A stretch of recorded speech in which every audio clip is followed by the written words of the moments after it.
A glistening thread woven into the illustrious fabric of our cultural heritage is yoga. From times immemorial, the science of yoga was handed down from master to disciple. Yoga in the broadest sense is the science and art of higher life.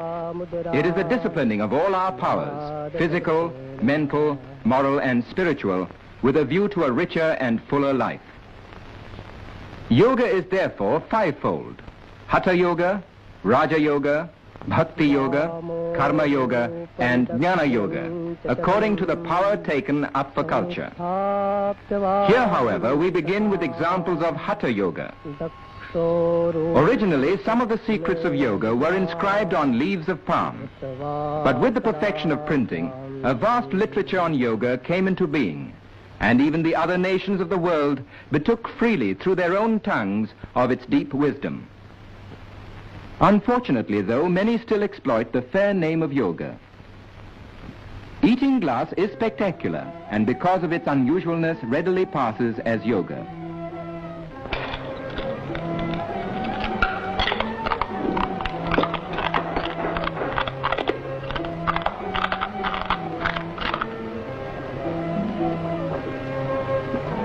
Any audience will watch such a feat in wide-eyed wonder, and more so when the performer follows it with undiluted nitric acid. But these exploits aren't yoga. Here's a Swami who is always ready to serve suffering humanity. The secret lies in the talisman. Such earnest meditation means time, and time means money in any language, more so in this Swami's.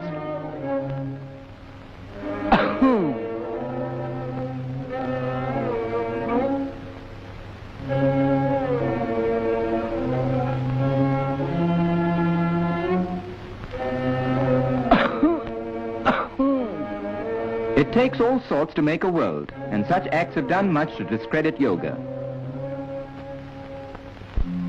But the genuine followers of yoga are above such petty concepts, for there is no base materialism in yoga. It involves purification, concentration, control, dedication or sublimation of the respective power. The ultimate aim of yoga is to achieve purity and freedom of the spirit. Yoga, then, is the science of living a pure and healthy life, physically, mentally, and spiritually. To help achieve this end, a set of physical exercises called asanas has been evolved, which can be followed by anyone of any age, race, or creed. Yogic exercises can be practiced daily by every member of the family, for they serve as the foundation for good health. Practice the exercises in a clean and airy place.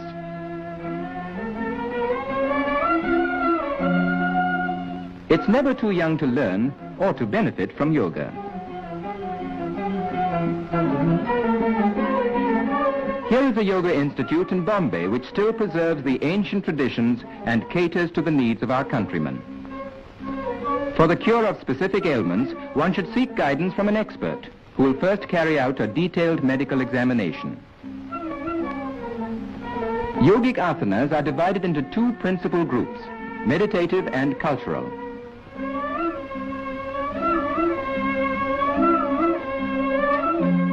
This asana, Dhanurvakrasana, or the bow curve pose, helps to keep interior and posterior muscles supple. The average man uses only 1/3 of his lung capacity. The expert measures the patient's lung power with a pneumatometer, after which he will be given the proper asanas to develop the use of his lungs and diaphragm. Without the guiding hand of an expert, a knowledge of yogic exercises can be obtained from a book. But such reading should not be taken too literally, for such knowledge may boomerang. Our friend here seems to be sticking pretty close to the printed page. No apparatus or implements of any sort are required to perform asanas.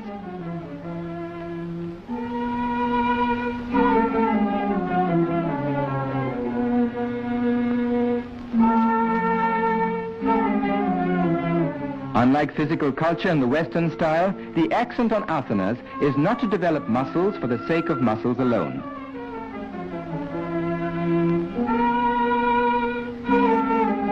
aim of yogic asanas is not bodily strength, but the development of the internal organs without any strain whatsoever.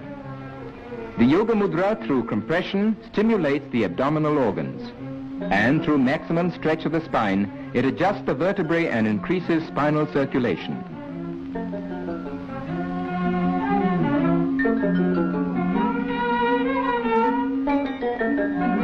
For promoting elasticity of the body, there is no better exercise than Paschimotthana, the posterior stretching pose. This asana, known as Sarvangasana, or the all-body pose, by rapid interchange of blood through gravity and replacement of the abdominal and pelvic organs, helps to combat gastric troubles and constipation. The novice can learn to adopt this position by degrees. If travel broadens one, this man must have been around the world. But the right asanas will take a lot off his mind and other places.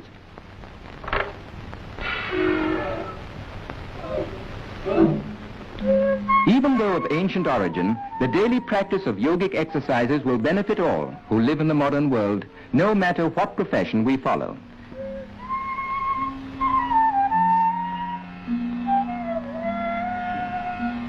Our friend is still wrapped up in his book and in his asana.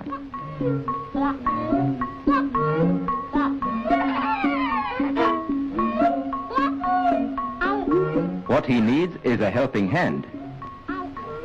Good, he has one to spare.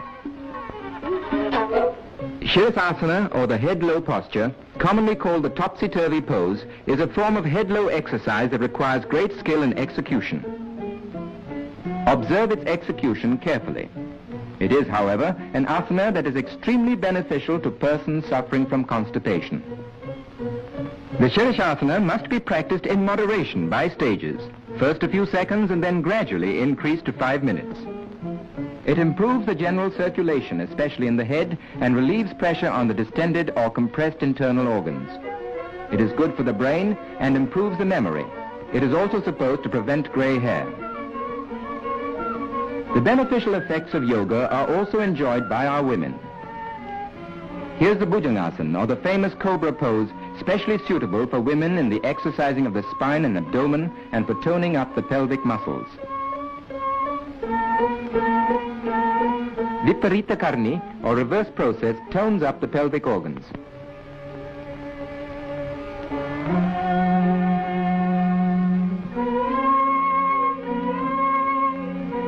This exercise of Ardha Matsyendrasana is used as a lever for the lateral twists of the spine. It stimulates brain activity. Such is the success of yoga in the West that a famous ballet school in Europe has adopted many of the asanas as a part of its curriculum.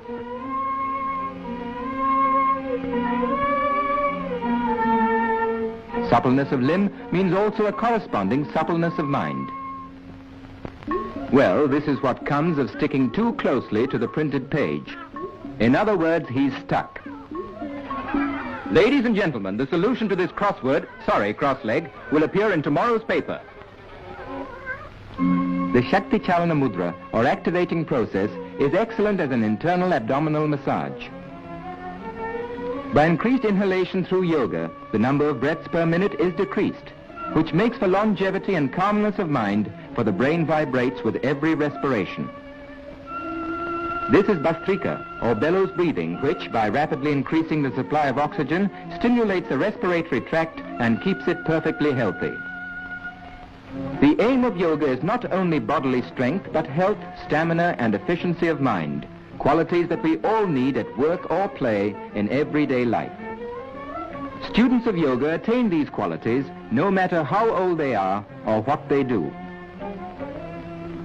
With physical and mental good health thus acquired, man can, with further training in yoga, attain the sublimity and freedom of his soul.